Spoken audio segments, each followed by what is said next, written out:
Let's see if this is showing up.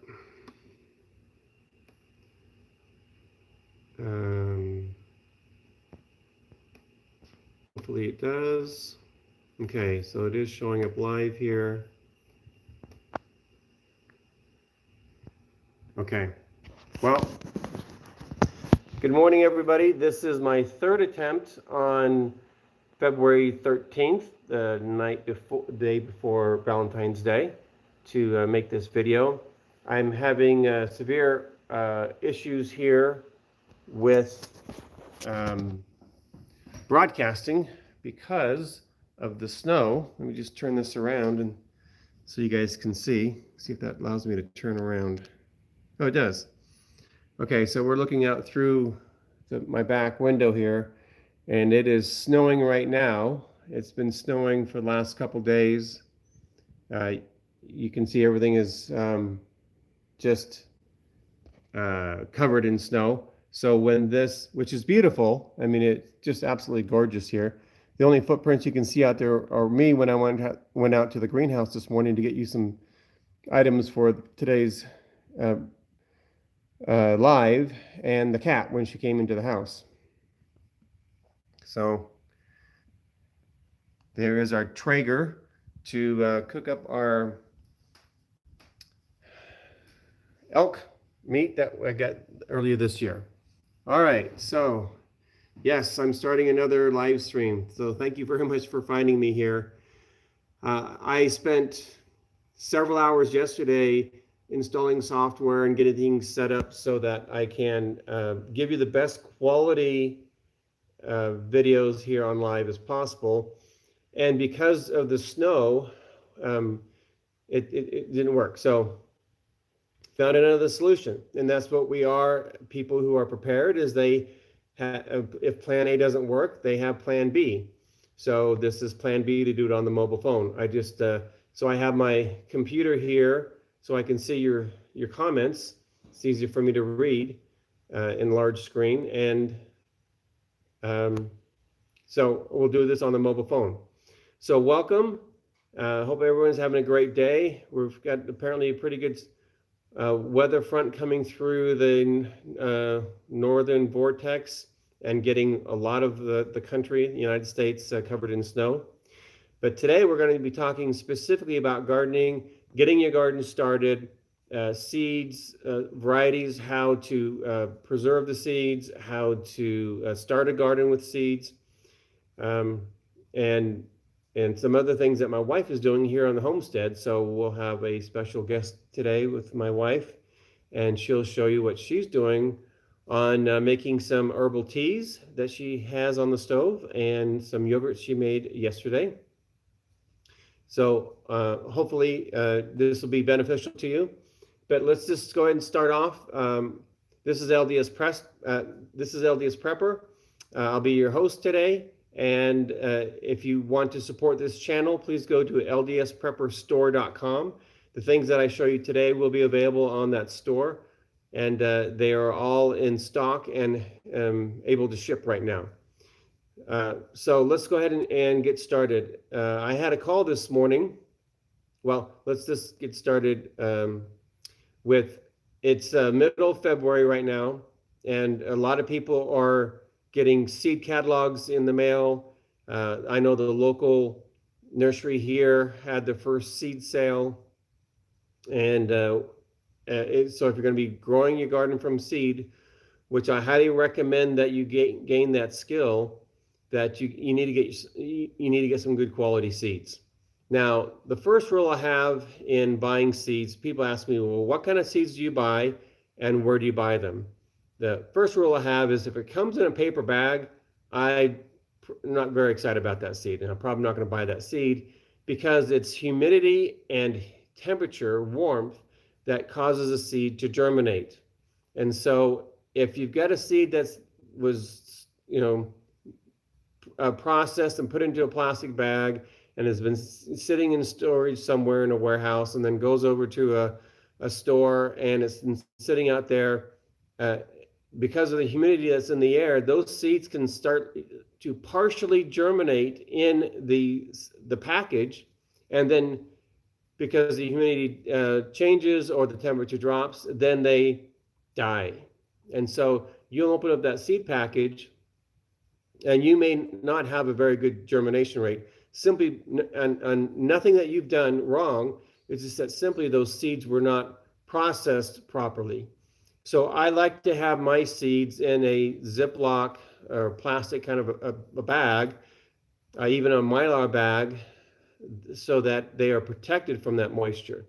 Now, seeds are a living organism, so you do not want to put any oxygen absorbers in the seed packages. It's very important that you allow air to get to them, or at least that there's air in the package, that you don't suck the air out. So having them in a Mylar bag or having them in a plastic bag that keeps the moisture out is very important. Second thing is temperature. So we store our seeds down in the basement in a very cool place. It's out of light, and the closer to freezing that you get without freezing them, the longer the seeds will be viable. Now, the seed banks that I have on my store at LDSPrepperstore.com recommend that you replace the seed banks every 4 to 5 years. That being said, I have planted seeds that are over a decade old that have been properly stored. And I know we have seeds, and I know that others have planted seeds that are more older than that have a very viable germination rate. So whatever seeds that you get, and I would encourage you to get them as soon as possible, because there is going to be a severe seed shortage, in my opinion, and you want to be in front of the line instead of showing up when everybody else is buying their seeds here in another month or two. So get the seeds, keep them in a nice, cool, dry area, and you'll be able to have those seeds for a long time. Now, what do you do with the seeds? I had a call this probably 30 minutes ago from somebody who called my store and said she had some questions about the seed banks that she was ordering. And she said, and I asked her, and her question was, how long will the seeds last? And I told her, well, many years, probably 10 or longer. Though, even though my seed provider suggests that you replace them every 5 years, 4 to 6 years. But I asked her, are you going to be using the seeds? Because it doesn't do you a lot of good to have a seed bank if you're not going to use it. You can't eat food that you haven't planted. Her answer was, no, I'm not going to use it right now because I don't have the property to plant a garden. And I thought, well, that's a pretty smart person. She's getting seeds while they're available, and for planning for the future, where she may feel like she doesn't have a place to plant a garden. I don't know if she lives in an apartment or what, but she understands the importance of having a seed bank. So get seeds.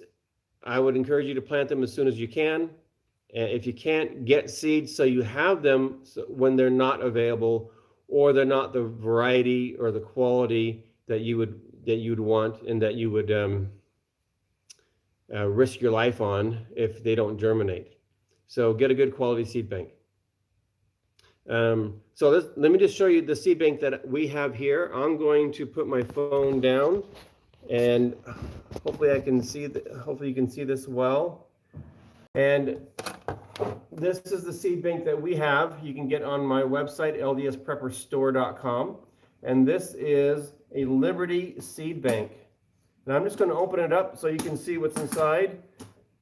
I'm probably not the best situation I can do here on my mobile phone, but the very first thing, first of all, you notice that it comes in an ammo can. That ammo can is for a very specific reason, and that is because we want to keep the seeds safe from insects and mice and rodents and so forth. And so there is a seal, a rubber seal, all the way around inside of this container to seal the moisture out, to seal insects out, and so forth. So the containers themselves, as I talked to my supplier, they're having a very difficult time getting the containers. They do have them, and all the seed banks they are producing are coming in the metal cans, that they're finding them hard to get. Now, I want to explain to you that when you get the seed bank, this is not like any other seed bank that you get. Right out on the very top of the seed bank, there is an envelope that says important documents. And you open up these documents, and it has a letter from the seed supplier, and it says, "Thank you for your order." It said, and this first of all lets you know the quality of the seed banks that you're getting. They take the time to put in lots of information here, and I won't go through the time of reading the information here, but it says, "And now, my friend, the burden is upon you. These seeds will do you no good if you put them put aside for a rainy day. Seeds are living organisms, and they become less vigorous over time. Though our seeds should perform well 4 to 6 years from now, if they're stored inside of an ammo can in a cool environment, the earlier you plant them, the better results you will have." And they go on to say that gardening is not rocket science, but it's not hopscotch either. It's both science and art, and that you really need to have experience in order to have success. Now, sometimes having seeds that you plant that don't work, you can learn more from that than you could if they worked every time, and you don't know exactly why they work every time. This channel here is to help you learn from my mistakes and my experiences and my successes, so that you have more successes than I had in things that didn't work. So anyway, one of this comes from Lucinda, Kurt, and the crew there, and this is the lockbox. This is probably the most popular size container, a seed bank that I have. This is for 4 people. They have a piggy bank, which is smaller. Don't sell very many of those, although it's a very high quality product. Just has less seeds.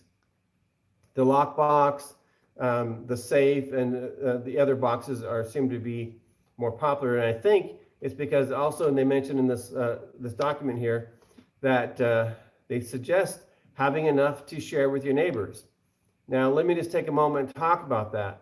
It's been snowing here for a couple days now, and I went out yesterday and I got the snow off the solar panels so we could generate electricity. Then I got my ATV and I plowed the snow off of my driveway. I shoveled the snow off of my walkway while it was snowing, and it continued to snow for the rest of the day. And so while I was shoveling, more snow was coming down. But I understand that I would rather move 2 inches of snow twice than 4 inches of snow once. And not only did it benefit me, but I was also able to take my ATV with the snow blade, and I live on a private road, dirt road, out in the county. And so the county does not come and clear the road like they do in the city. So not only did I clean my driveway, but I also cleared the road that I live on for all my neighbors.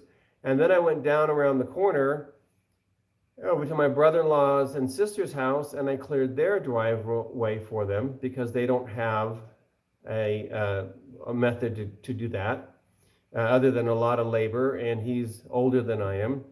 And so it's something that I've enjoyed doing for them and for my neighbors. So not only am I prepared, and I have the equipment and the experience now to do a really good job efficiently, but I'm able to help my neighbors. And so getting a seed bank that has more seeds than you might need could be very, very beneficial in having some barter items, or just helping your neighbors because they're helping you with something else. So Being prepared is being able to help yourself and being able to help others and let them help you. They have a quote here in the documentation from the seed bank about being blessed and being able to bless others, and I really believe that. So take advantage of that and get seeds so that you can help your neighbors. And now, when I moved here, there were no geothermal greenhouses anywhere in this area, period, none. Nobody in my neighborhood had solar power, not one house. We've been here 6 years now, and now I have neighbors that have geothermal greenhouses. When you drive to my house, you're passing geothermal greenhouses. When you drive to my house, you're passing my neighbors that have solar power on their house. When I moved here, none of them had hand pumps on the wells. Now many of them have hand pumps on their wells. So me just living the lifestyle of being prepared and sharing that with my neighbors has helped my neighbors be prepared, which helps the community be prepared. And I'm not the only person growing food. I'm not the only one with power. I'm not the only one with water. And we are here to help each other. So when you have the advantage of being prepared, please pay that forward to others. And that's why I take the time to do this. The people that I get my seeds from are awesome people. In the seed book, in the seed bank, one of the things you'll get is this excellent book. And on the back of it, it says, God loved the world so much that he gave his one and only son, so that whoever believes in him may not be lost, but have eternal life. He did this just for you. This says a lot about the people that I work with that put together these seed banks, and they are great Christian, faith-based company. They hire great people to help them, and they're impacting the community, and they're impacting the United States from border to border because of their seed banks. So if you want to support a great Christian-based American company, you can order these seed banks through me. You can at LDSPrepperstore.com. You're supporting this channel, and you're supporting them as a company. So let's take a look at what's in the seed bank. All right. First of all, they have this broken down into two different categories. You either have northern or you have southern varieties. And so when you go to LDSPrepperstore.com and you go to the seed bank section, you'll either select north or south. And if you want to know exactly precisely what's in the seed bank, there's a link you can click on that gives you a list of this, the seeds here, which I'm going to go over right now. So they have 70 different varieties of seeds here. And I'm just going to go through the quick list here on the Liberty seed banks. Under vegetables, they have asparagus, beans, and again, there's lots of different varieties of these beans. For example, on the beans, we've got bush beans and pole beans. We have contenders, dwarf horticultural pinto, early thorn green lima, golden wax, Roma, blue lake, Kentucky wonder, and rattlesnake. Several different varieties of beans. So you can grow bush beans, you can grow pole beans, and you have several different varieties you can grow. Those are all included in the seed bank. We have beets, broccoli, Brussels sprouts, cabbage, carrots, chard, collards, corn, and cucumbers, eggplant, kale, kohlrabi, lettuce, mustard, okra, onions, peas, peppers, pumpkins, radishes, spinach, squash, tomatoes, several different varieties of tomatoes. Let me just grab the variety sheet here because I'm always interested in tomatoes. We've got Homestead tomatoes. These are all heirloom seeds. Marglobe Improved, San Manzano, which is a great paste tomato. That's what we use to make our paste. Large Cherry Red, and Homestead, Marglobe Improved, San Manzano, and Large Cherry Red. We've got squashes. I mentioned that, turnips. And then in the fruits, they have cantaloupes and melons, watermelon. Then they also include herbs. I mean, you don't want to be cooking your salsa from your San Manzano tomatoes if you don't have herbs. They got basil, chives, cilantro, uh, cor coriander, which is the same thing as cilantro. It just depends on when you harvest it. Dill or oregano, parsley, sage, and thyme. Then under miscellaneous, they also have rapeseed, which is canola, and they have here, and each one of these they have notes. I know I'm not doing a very good job of showing this, but they have notes on each one of these. On rapeseed, they said this plant may be used for birdseed, wildlife, foraging, or make canola oil. The leaves are also eligible. They also have sesame seed and they have soybeans. Soybeans are a complete protein, but they also have estrogen in them, so men should not be eating a lot of soybeans. And I love edamame. And they also have sunflowers. So that's kind of an overview. Let me just show you inside the box. It is completely stuffed all the way to the top with seeds. I mean, completely stuffed. I don't know that they could get any more seeds in here than they already have in here. So I'm just going to open up my seed bank.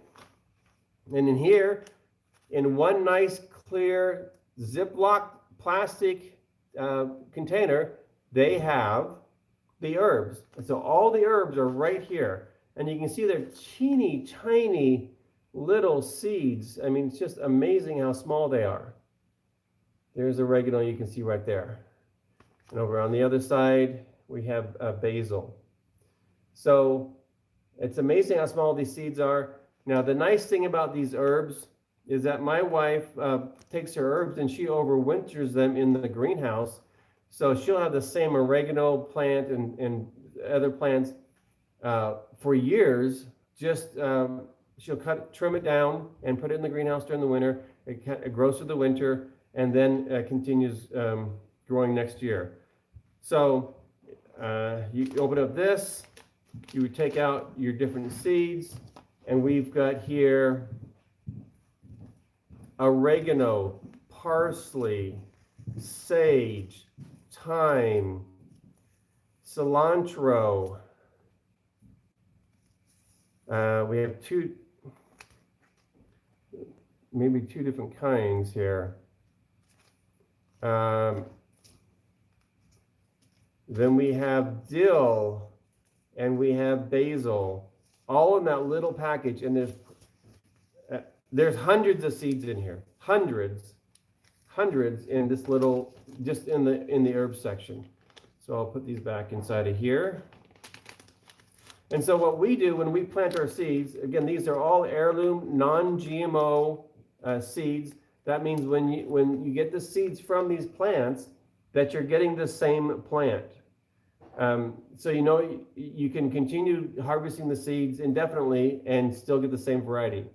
So when people ask, well, how long will a seed bank last?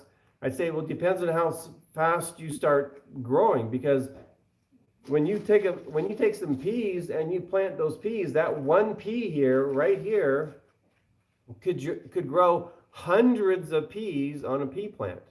And so I'm replacing these peas every year. Matter of fact, this is the exact same package that I used to plant my seeds this year that are in my greenhouse. I just took this package from the previous year that we had harvested, planted them in the garden. So not only did I grow my seed bank, but I also grew food for the next year.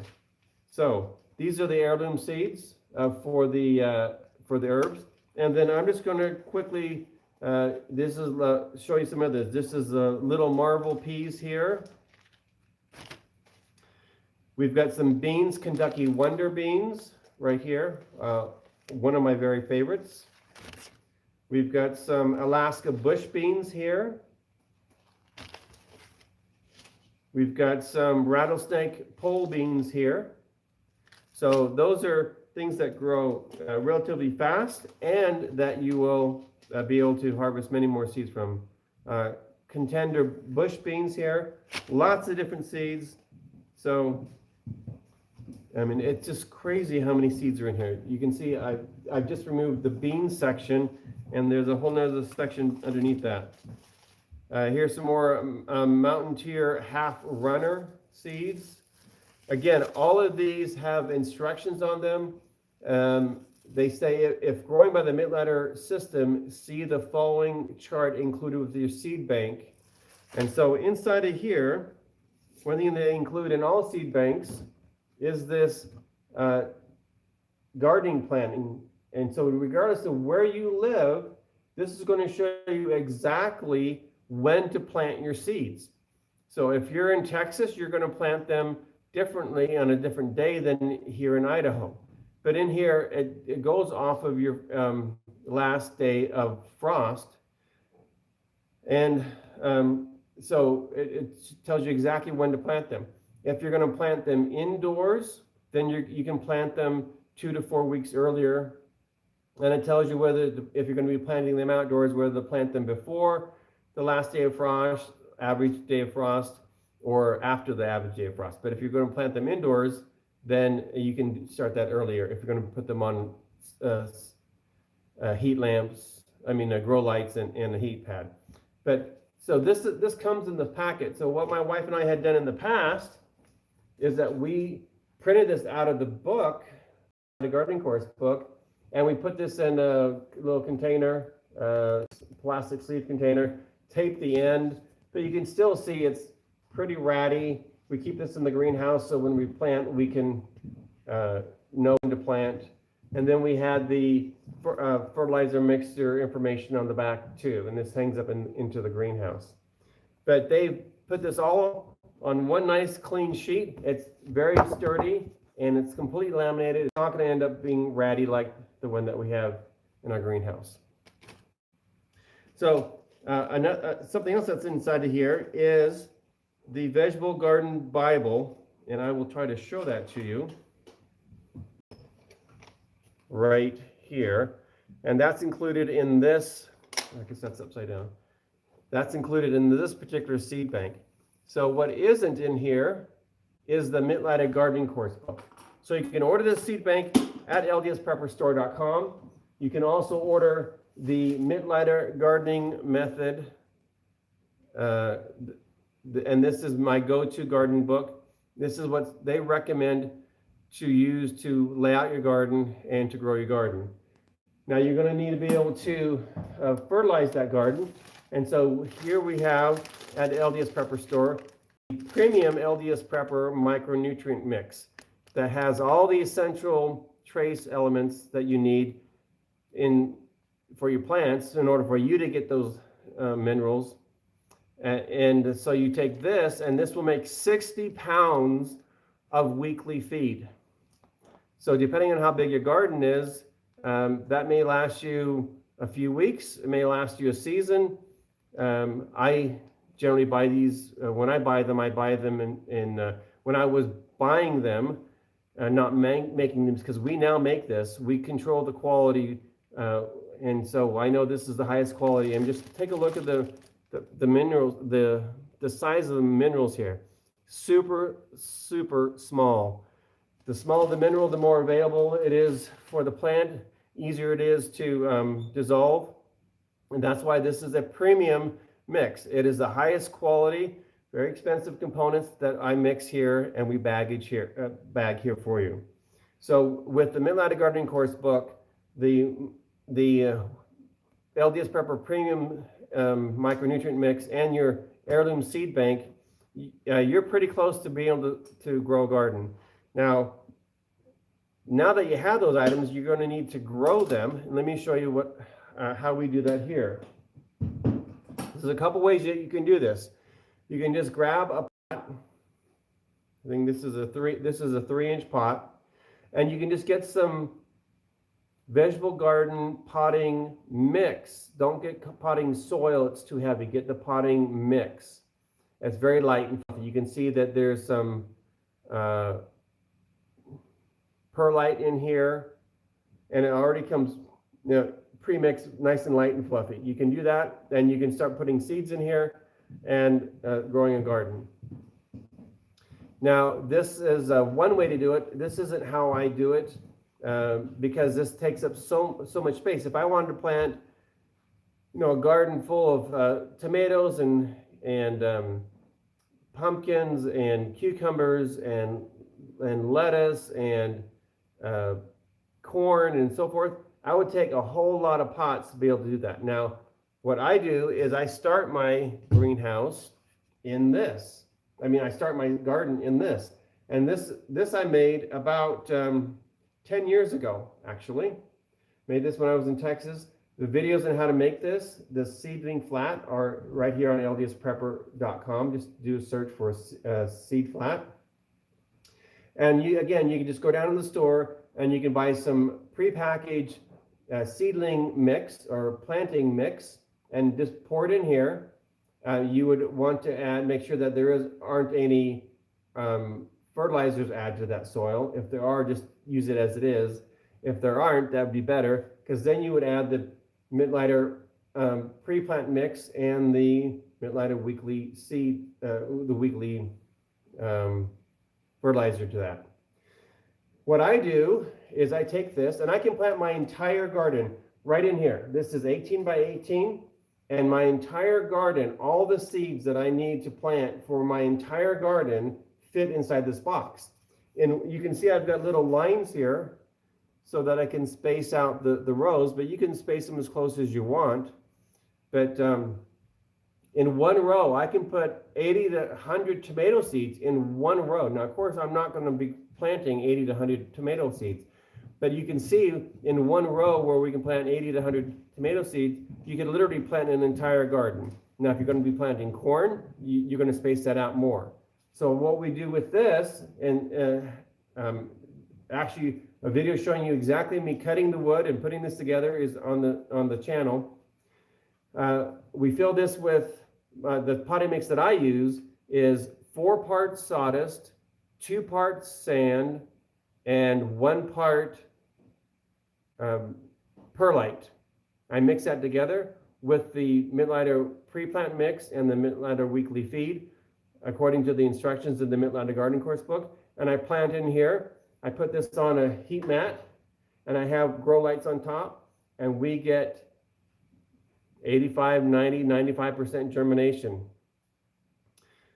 So then once I have everything's germinated in here and it's growing, then it's going to grow big and it's going to start shadowing each other. Then I would take maybe 2 or 3 or 4 more of these, put in the soil, and I would transplant the seedlings from in here into those 2 or 3 or 4 others. So I've been able to save a bunch of space. I get all my seeds underneath the grow lights so that you have a great start. And so when they have their true leaves on them and they're really kind of shadowing each other, then I will transplant them either directly into the garden. I could transplant them into 3-inch pots like this, or I could transplant them into multiple containers of this, again, being very conservative on my space. But the reason why I'm using 3 or 4 or 5 more is to space them out more so they're not shadowing each other. Depends on when I'm going to be getting them into the garden. So if I've planted these and the weather is so that I can plant them in the garden, then I'm going to plant them directly in the garden. If it's not quite ready, or I want them to get bigger, or if I'm selling the plants, then I would bump them up into multiple containers of this or into 3-inch pots. And that's how we start our seed. That's how we start our garden. So under one canopy of grow lights, we can literally start our entire garden in very small space and very, very efficiently. So that's what I wanted to share with you about seeds and starting a garden. Please think about what you want to grow. I have a lot of people say, well, how do I know what I want to grow? And how much? So this is what I share with them. I have them get a piece of paper out while I'm sitting there with them, and I'll say, write down everything that you want to grow. And I give them this list right here. Is that upside down? Give them this list right here. And I say, just go down this list and you decide what you want to grow. And so they'll write down bush beans, or they'll write down pole beans, or they'll write down carrots. And they just write down all, I said, don't worry about quantities and like that. Just write everything down. So they write everything down. And then I say, all right, so how many plants do you want to grow of each? And then they write down how many plants they want to grow of each. Then, because the spacing is already on this chart, I say, all right, now let's look at how much space that's going to take. And because of how precise the Mittleider gardening method has become over decades and thousands of gardens, we know exactly the spacing for the best growth, best feeding, best watering, so forth. And they are always blown away on how little space it takes to grow all this food. Remember, the first year here in southeast Idaho, we grew 2,000 pounds of produce in a 4-foot by 30-foot box. That's incredible. Okay, people just aren't used to that kind of production. But when you use the Mittleider gardening method, you feed the plants so that they grow to the full potential of their design.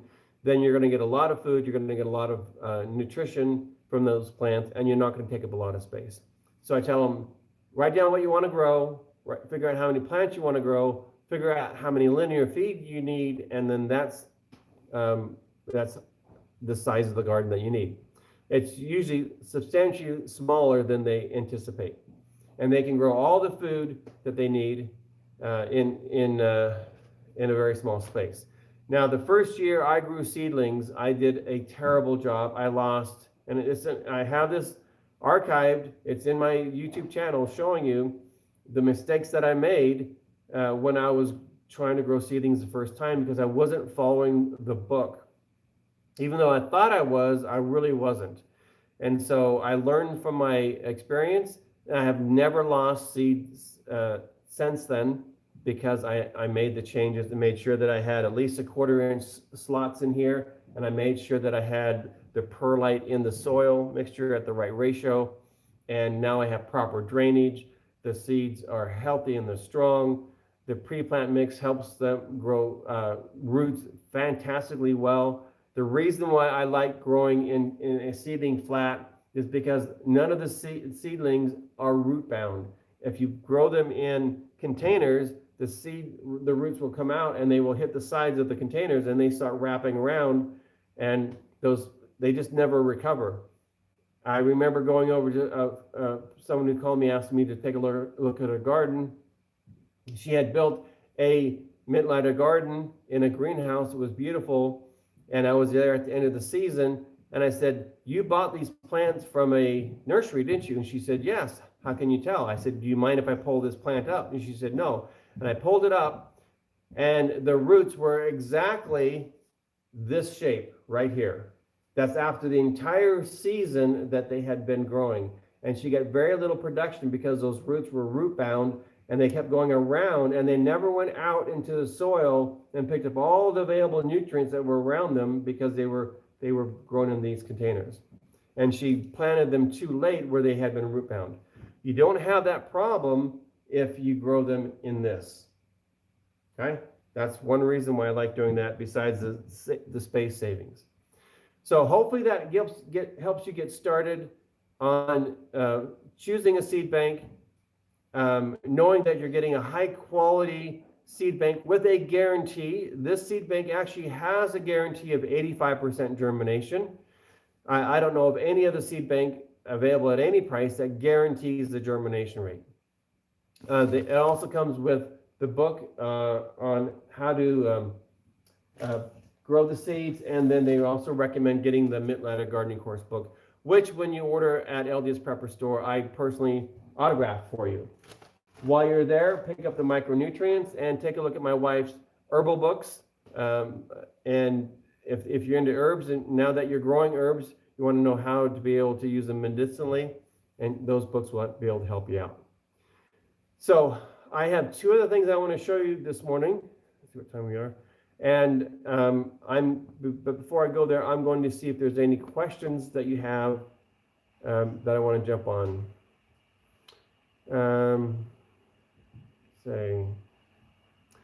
So Pennsylvania Prepper said that they just ordered a bunch of seeds, and they've ordered enough so they can save and share. Very good. Jeannie says that she's teaching people, as many people as possible, how to grow their own food. That's really what I try to do. I don't try to teach you how to grow food. I try to teach you to grow food so you can help other people grow food. That's my whole purpose here. help the community grow food. She says, I'm teaching more people, as many people as possible, how to grow food is one way I prepare for bad times. The more gardeners in a community, the better we all be. Yes. Some Pennsylvania Prepper says, great variety in the seed bank here. Yes, it is a really, really good variety. Is there a plant that you can mobile with to survive? Not sure what that means. Potatoes seem highest calories. Yes, I really believe in growing my own potatoes. Where will you ever teach the Mittleider gardening course? Don't know about that. I don't have any plans for having one-on-one classes at the moment. Okay, so much for the seeds. I noticed this morning when I was getting ready that my wife had made some yogurt. She's trying a new recipe, so I've asked her to share her experience. And so we're going to go into the kitchen. And she was also making some tea. She makes this tea quite often. And so I thought I would have her jump on as a guest here and share what she's doing in the kitchen here on our homestead. So I'm going to just turn this camera around and we'll go over to the kitchen and introduce you to my wife. Here she is. Say hello to everybody. Hello. And we are in the kitchen here. She's got her yogurt going, and over here on the stove, she has her tea going. So we'll go ahead and just let her explain to you what she's doing and why she's doing it and how she's doing it. Okay, I've been making yogurt in the Instapot for a while, buying organic whole milk from a local health food store. Really love it, but I've got a lot of instant milk, powdered milk, and food storage. So I was wondering, what is the yogurt going to taste like making it with powdered milk? So I made some powdered milk a few weeks ago. I made some yogurt with powdered milk a few weeks ago, and it turned out okay. It was kind of thin, and I think the fat content in whole milk makes a difference in how good the yogurt is. So I thought, if I can't get whole milk, I've got all this powdered milk, how am I going to make it taste better? So I've recently purchased this shelf-stable whipping cream. I went online and found out how much cream you add to powdered milk to make it like whole milk. So that's what I did with this batch. I made about 7 cups of powdered milk, and then I added 3/4 of a cup of this shelf-stable cream to it and whisked it together, and then tasted it, and it still tasted like powdered milk. So I went ahead and made the yogurt in the Instapot following, there's directions all over the internet on how to do that in the Instapot.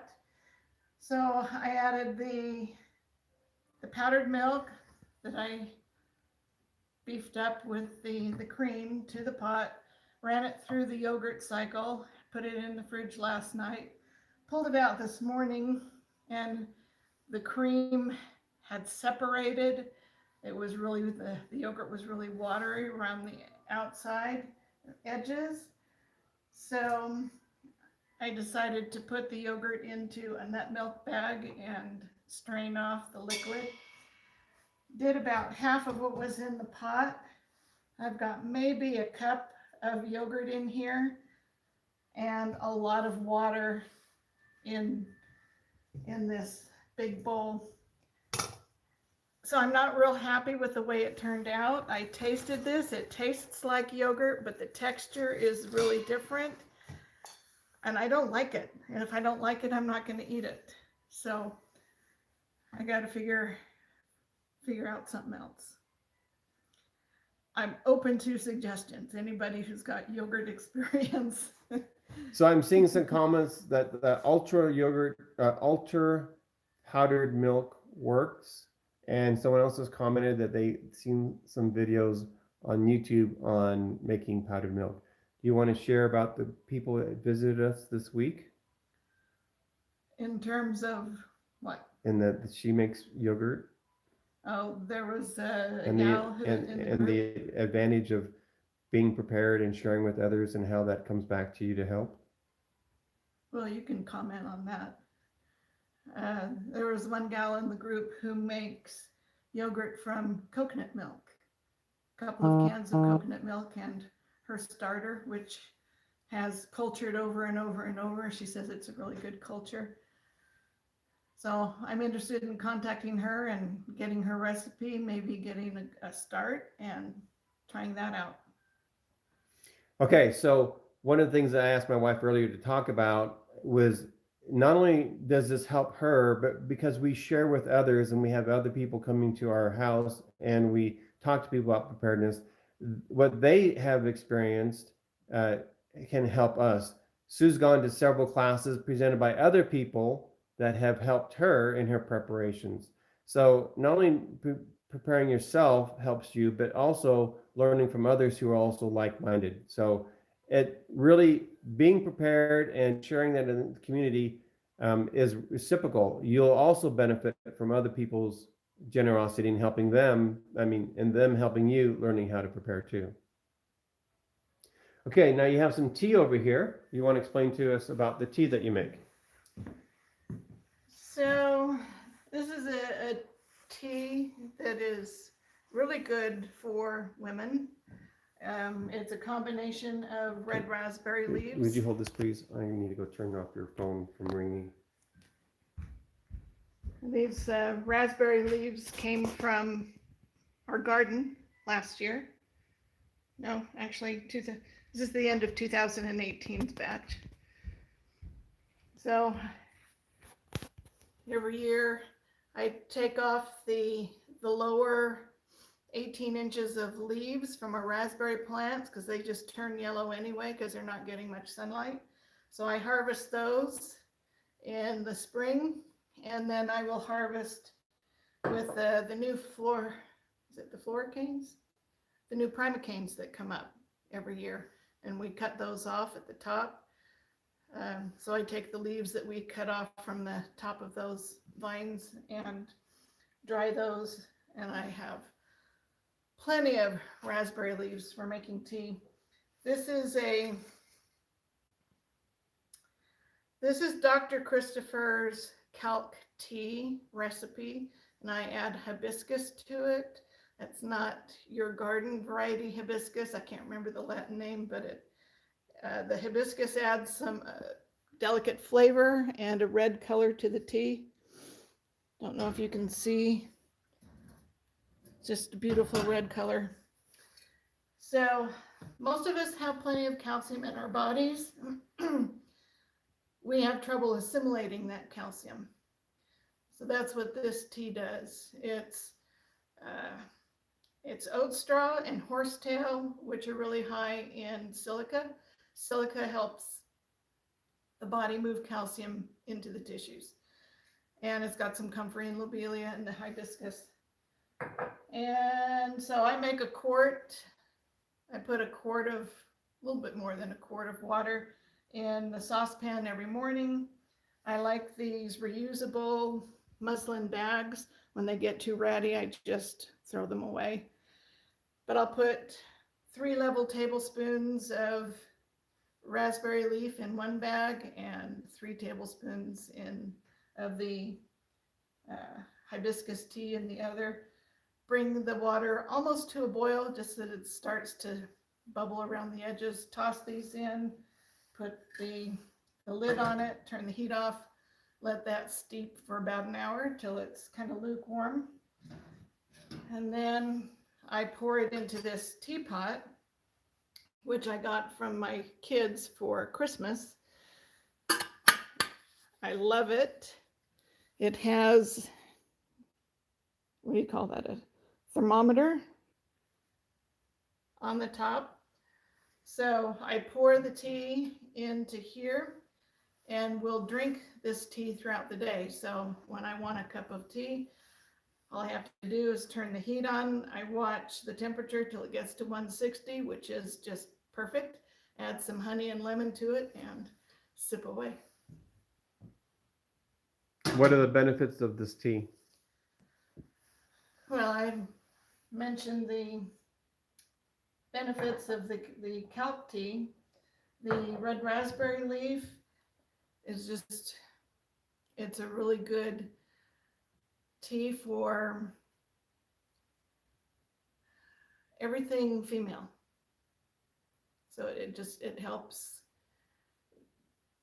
teenagers with their fluctuating hormones, helps old ladies with their fluctuating hormones, and helps women in between those two age spans.